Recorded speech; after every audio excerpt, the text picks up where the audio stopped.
Madame la ministre, je vous remercie d'abord pour la présentation que vous venez de nous faire.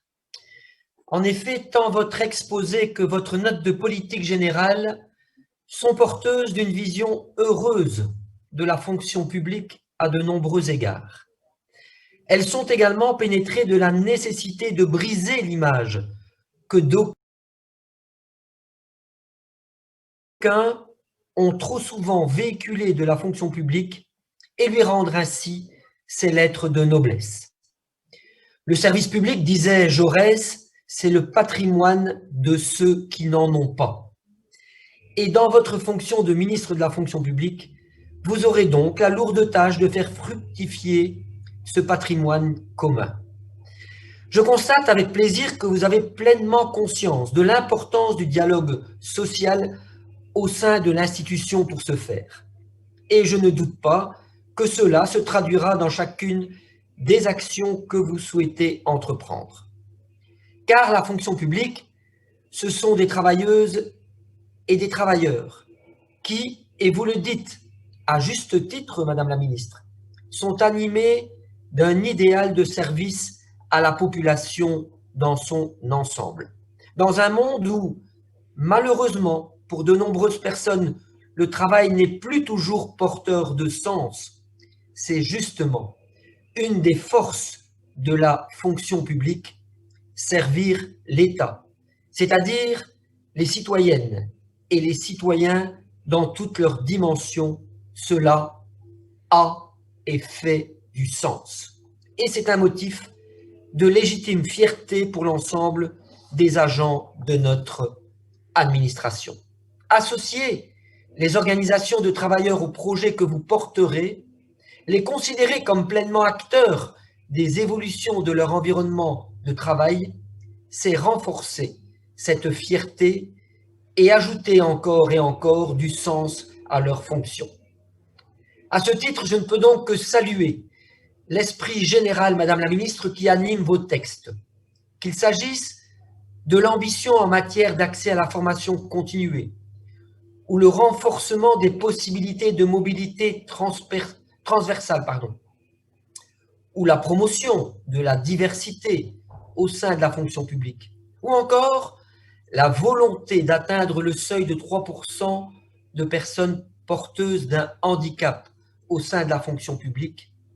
De nombreux points concernant la gestion des ressources humaines rappellent que l'on peut considérer la fonction publique autrement que comme un secteur devant se rapprocher des modèles de l'entreprise privée dans son mode de management.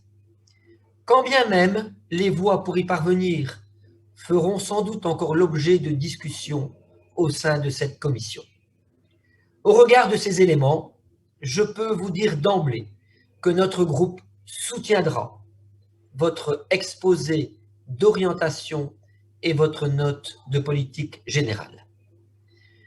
Si vous le permettez, je m'attarderai toutefois sur quelques points. Et le premier de ceux-ci concerne le télétravail. Les mesures liées à la crise sanitaire ont montré en effet que le télétravail est un outil qui peut fonctionner. Je n'irai sans doute pas jusqu'à dire qu'il est devenu la norme. C'est surtout que dans l'état actuel des choses, c'est le moyen de garantir la continuité du service public en assurant au mieux la sécurité sanitaire des agents.